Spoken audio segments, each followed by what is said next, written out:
Hola, ¿qué tal? Muy buenas tardes, ¿cómo están? Mi nombre es Elisa Gaona y como todos los miércoles estoy con ustedes, me formé como pediatra y como gastroenteróloga pediatra y hoy tengo un invitado muy especial que es el doctor Vicente González. ¿Qué onda, Vicente? ¿Cómo estás? Elisa, gracias por la invitación. Estoy muy contento por estar aquí contigo y con todas las mamás que están contigo. Gracias, muchísimas gracias. Y el doctor Vicente González, para que lo conozcan, él es neurocirujano pediatra. Y si se preguntaban qué es un neurocirujano pediatra, hoy lo vamos a definir. Bueno, no a definir, sino vamos a platicar al respecto. Pero es importante que sepan que él lleva una gran preparación. Además de estudiar medicina, él hizo primero cirugía general, después 5 años de cirugía, de neurocirugía, y después 2 años de neurocirugía pediátrica en el Hospital Infantil de México Federico Gómez, que ahí fue donde nos conocimos con fortuna. Y hoy vamos a tocar varios temas que a veces no sabemos que son temas del neurocirujano, pero hoy lo sabrán. Entonces el primero, bueno, yo creo que lo primero es saber qué padecimientos son los que más frecuentemente ve un neurocirujano pediatra. Cuéntanos, Vicente. Bueno, mira, a los niños se caen, tienen traumatismos. Los niños tienen deformidades del cráneo por el crecimiento, el rápido crecimiento, desarrollan tumores cerebrales y pueden tener malformaciones al nacimiento. Entonces, estos 4 ámbitos de la neurocirugía es donde más trabajo, donde más pacientes tenemos, donde más dedicamos nuestras actividades. Ok, perfecto. Y me gustaría mucho que nos hablaras de la famosísima fontanela o mollera, que muchos la conocen así, que a tantos papás les intriga. Y veo que trajiste tu cráneo muy hermoso. Explícanos, por favor, cómo funciona distinto el cráneo de un niño con el cráneo de un adulto. Sí. Mira, Elisa, la naturaleza es muy sabia y detectó que lo más grande para cuando nacemos, cuando pasamos por el canal de parto, es el cráneo. Entonces la naturaleza nos dotó de huesos del cráneo que son móviles y cuando nacemos, lo que ves aquí como suturas, lo llamamos nosotros las suturas, cuando nacemos están separadas, son articuladas.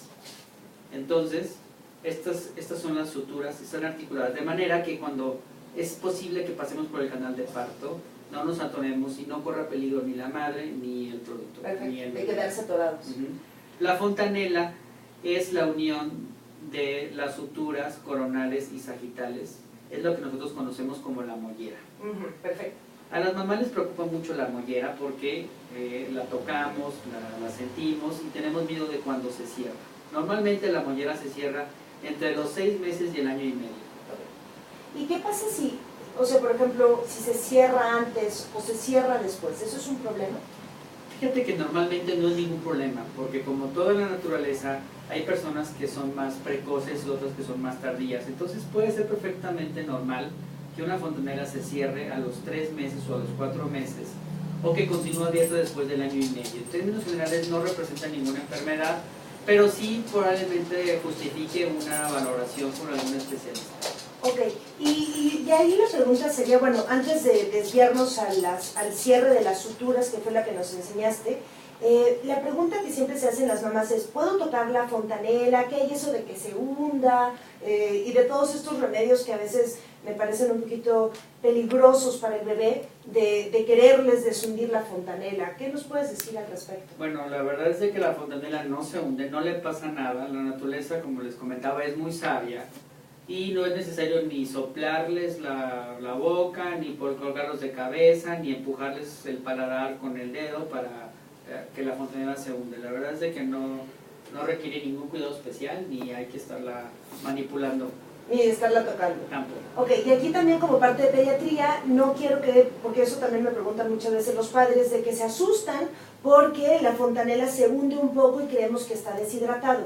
Es importante saber que el hundimiento de la fontanela es parte de otros signos más importantes, como que la boca esté seca o que no esté orinando bien o que el niño esté como decaído, más que una fontanela hundida. Las fontanelas no están fijas todo el tiempo, a veces se hunden un poco, a veces sobresalen tantito, y eso no nos habla de que haya algo malo. Lo que siempre tenemos que observar es el estado general del niño. Por ejemplo, una fontanela abombada sí nos podría hablar de una meningitis, pero tendríamos que ver el cuadro completo, que el niño tenga fiebre, que el niño esté decaído, y entonces sí llevarlo a revisión con su pediatra. Lo mismo para la deshidratación. Una fontanela hundida no necesariamente habla de que esté deshidratado, sino se acompaña de otros signos y síntomas, ¿no? Esa parte es importante. Bien, entonces, si se tarda más tiempo en cerrar la fontanela, como a los 2 años, no pasa nada. No hay tenido un problema, no es de cuidado. Ok, eso es algo muy importante. ¿Y qué hay del cierre de las, o sea, qué pasa si se cierran las suturas que tú dijiste que son como donde se unen estos huesos? Sí, Elisa, mira, las suturas se van osificando conforme va creciendo el bebé y tiene el objetivo de proteger algo muy importante que está dentro del hueso del cráneo, que es el cerebro. Este es un proceso muy dinámico y la enfermedad radica en el cierre prematuro, es decir, que la sutura se cierre antes de tiempo. Esto es algo muy evidente, todo el cierre prematuro de una sutura se llama sinostosis. Y las sinostosis normalmente ocurren, se diagnostican al nacimiento. En cuanto el bebé nace es posible detectar que hay alguna anormalidad en alguna sutura, y en el primer año de vida es muy evidente. Esto no mejora con el tiempo y cualquier padre, cualquier madre puede diagnosticar que el cráneo de su hijo tiene una forma anormal. Esto generalmente se debe al cierre prematuro, vuelvo a mencionarles, es el cierre antes de tiempo de una de las suturas craneales. Normalmente es esta sutura, pero también puede ser la sutura coronal o la sutura lamboidea, en cuyo caso se le va a llamar a la enfermedad plagiocefalia anterior o plagiocefalia posterior. Afortunadamente no son muy frecuentes. Ok, y fíjate que qué bueno que tocas esto de la plagiocefalia, porque sé que hay unas plagiocefalias que son normales, posturales, y hay otras que no, como lo que tú estás comentando. Entonces, ¿cuándo un padre tiene que alertarse? Porque dices que al año el padre puede diagnosticar. ¿Cómo hacen este diagnóstico? Bueno, normalmente los padres llegan conmigo a mi consultorio con un bebé de 3, 4 o 5 meses y sucede que con la vida moderna normalmente tenemos a los bebés en casa, están acostados, están en un bambineto y la mayor parte del tiempo tienen muy poca actividad. Esto es frecuente en el niño menor a 3 meses. Entonces el cráneo, al estar siempre acostado, sufre un moldeamiento. Como hemos hablado, las suturas no están unidas y lo que se presiona pues adquiere una forma muy particular. Esto es muy característico de la llamada plagiocefalia posterior, ¿sí? Esto es en la parte posterior del cráneo, y cuando el papá ve al niño le nota que la parte de atrás está chueca. Estas craneosinostosis no verdaderas o plagiocefalias posturales no son muy importantes desde el punto de vista quirúrgico porque no requieren ningún tratamiento.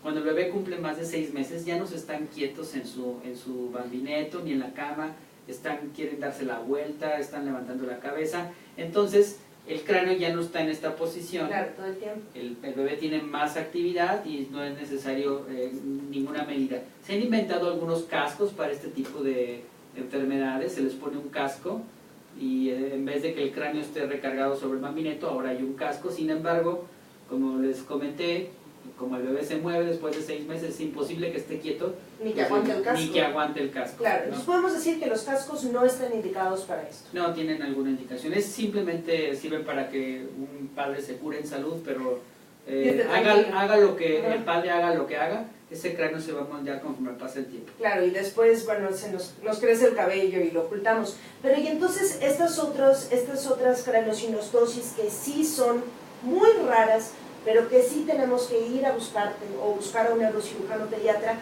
¿cómo se identifican, cómo se notan o cómo las puede percibir un padre?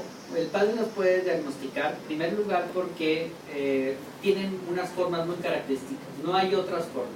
Es un cráneo alargado o es un cráneo aplastado.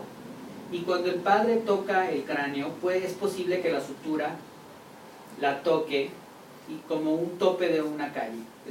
La sutura cierra de más y es posible palpar un tope, un aumento en el espesor del cráneo, palpado como un tope en el hueso. Okay. ¿Sí? Como una protuberancia. Como una protuberancia, exactamente, Lisa. Okay. Y entonces es en esos casos en los que vale la pena buscar una valoración por un neurocirujano pediatra. Sí, es una valoración, todo parte de la pediatría, el estudio del desarrollo neurológico, el perímetro cefálico y una valoración neuroquirúrgica por una forma característica de un cráneo. Ok, pero afortunadamente son los menos frecuentes. Son los menos frecuentes y en el peor de los escenarios es una enfermedad que tiene solución. Okay. Actualmente la Escuela Mexicana de Cirugía Craneofacial es muy eficiente y se resuelve con una cirugía, con un procedimiento quirúrgico. Ah, excelente, eso es muy bueno saber. Sí. Súper bien. ¿Y qué nos hablas, por ejemplo, ahorita que tratamos lo de los cascos, el concepto que tienen también muchos papás de ponerle cascos a sus hijos para que cuando aprendan a caminar no se peguen la cabeza? ¿Qué tan malo es que se golpeen en la cabeza, o como tú dices, la naturaleza es sabia y hace que la cabeza sea resistente ante ciertos golpes? ¿Y qué hay de eso? ¿Qué nos puedes decir de eso, Bueno, Vicente? actualmente, bueno, los bebés empiezan gateando.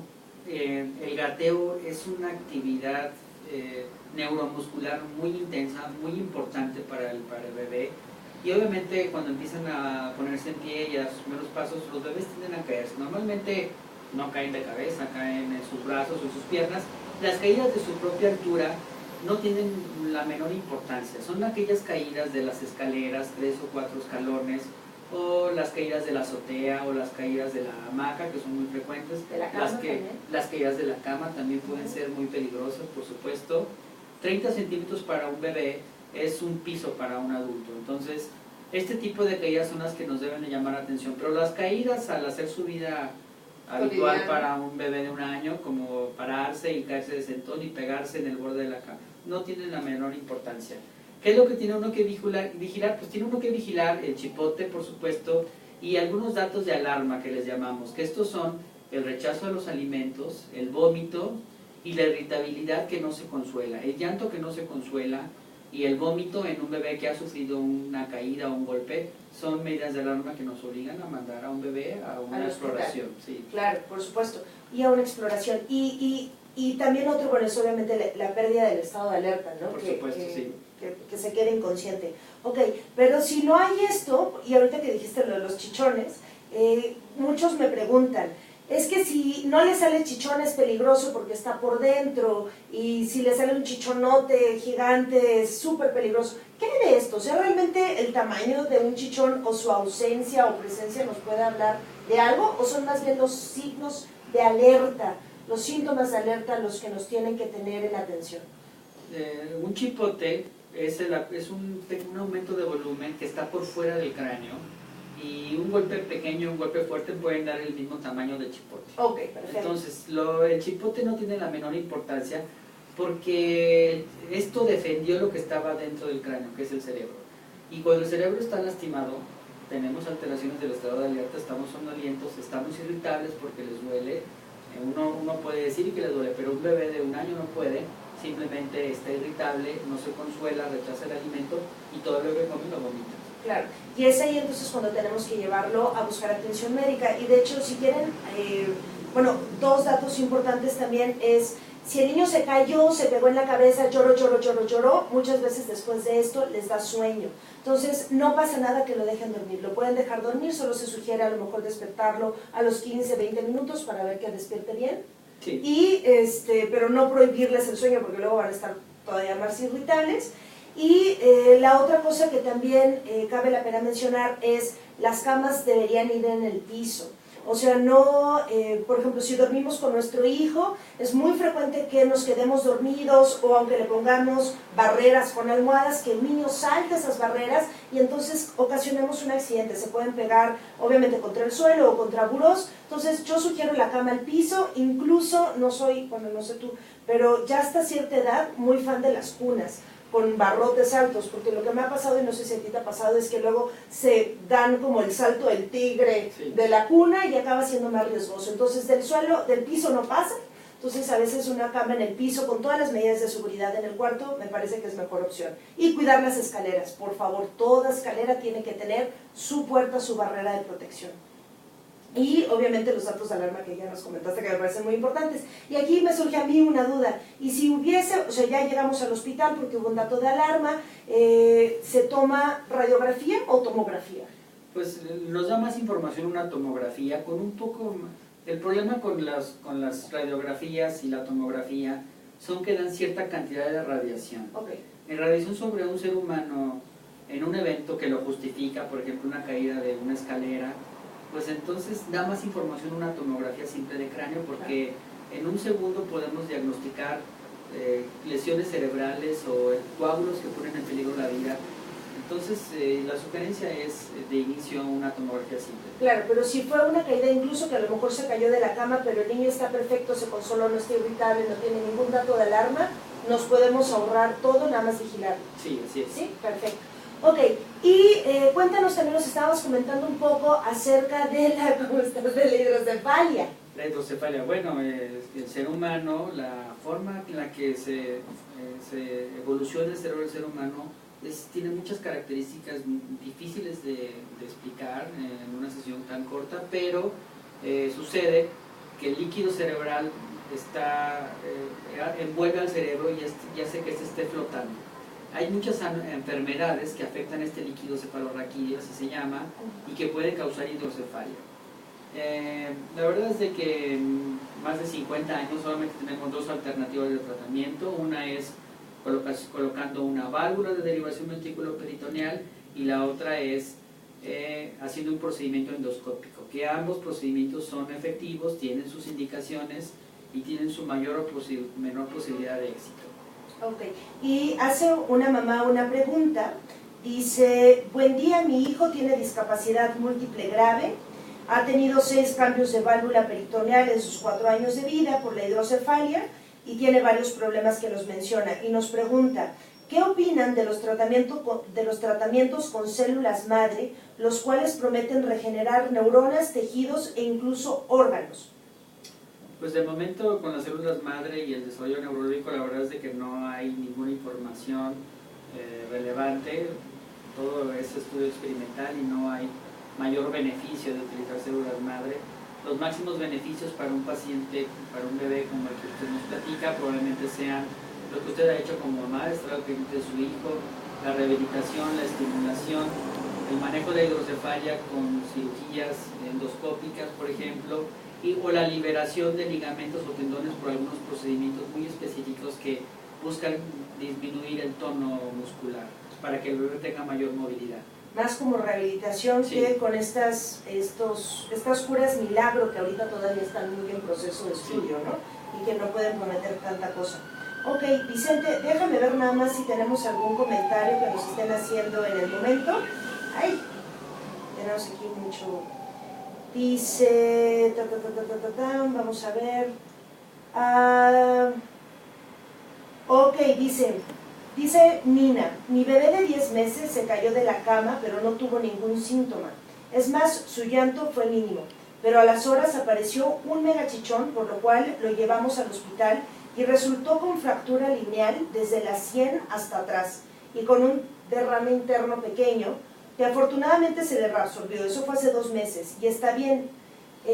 Solamente quiero hacer este comentario para que por favor los lleven a revisión si se cayeron con su pediatra y ya, sí, para que él decida hacerle estudios. Lina, es muy interesante. Lo que sucede es de que el cráneo de un bebé de menos de 1 año es diferente al cráneo de un bebé de más de 1 año. Okay. Entonces una caída muy pequeña para un bebé de 3 meses, de 4, de 10 meses, como el caso de tu bebé, por supuesto que es un trauma importante. Claro. Seguramente a su hijo le hicieron una tomografía de cráneo, detectaron una fractura lineal que cierran solas, no requiere ningún tratamiento, y pudo haber tenido un pequeño coágulo cerebral que sí es muy pequeño, puede desaparecer sin ninguna indicación de ningún manejo quirúrgico. Puede ser simplemente con tratamiento médico. Ok, perfecto. Entonces, pero bueno, aquí yo creo que también la recomendación es, lo primero y más importante es ser prevenidos, prevenir, evitar que suceda. Y si sucede, siempre valorar que no haya los datos de alarma. Y ante la duda, siempre llevarlo a revisión. Así es. ¿No? Entonces, no quedarse nunca con la duda. Perfecto. Y una última pregunta, dice Pau: a mi bebé se le cerró la fontanela, le diagnosticaron craneosinostosis escafocefalia, tuvo una cirugía de reconstrucción craneal y quiero saber si este patrón es genético en caso de que quiera tener otro bebé. Bueno, el cierre prematuro de la sutura sagital es el más frecuente de todos, se llama escafocefalia. La verdad es que no hay ninguna asociación genética, estas son cosas que suceden en el ser humano una vez en la vida, difícilmente se repiten. Es la craneosinostosis más noble de todas, porque los niños se recuperan de manera íntegra, tienen un desarrollo neurológico normal. Específicamente para su pregunta, no corre ningún riesgo, sería algo de lo que como comprar un billete de lotería y sacarse el premio mayor 2 veces consecutivas. Estas cosas normalmente no suceden. Ok, perfecto. Sí. Vicente, no sé si nos quieras comentar algo más. Bueno, nada más, por último, hemos hablado todas las enfermedades del niño, las enfermedades neuroquirúrgicas del niño.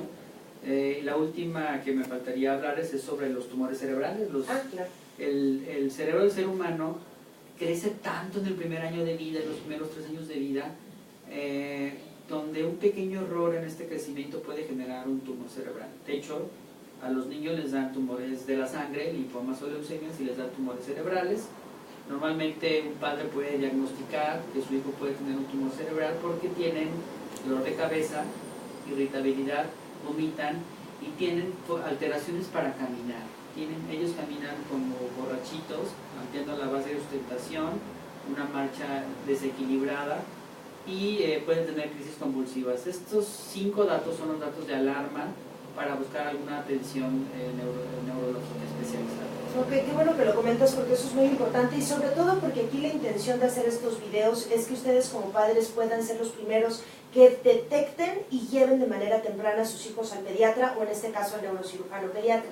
Entonces nada más me queda agradecerles por su presencia y espero que si les gustó compartan este video y le agradezco nuevamente a Vicente. Vicente, tú estás en el Hospital Infantil de México Federico Gómez y tienes consulta privada. Sí, yo trabajo en el Hospital Infantil de México Federico Gómez, tengo un consultorio en el Hospital de Ángeles de Interlomas, consultorio 370. Me encantará que me dejes tu teléfono después para enviarte pacientes. Y pues muchísimas gracias a todos y nos vemos el siguiente miércoles. Y repito, si les gustó, difundan, porque esta es información que me parece vale mucho la pena compartir. Muchísimas gracias a todos y nos vemos a la próxima. Gracias.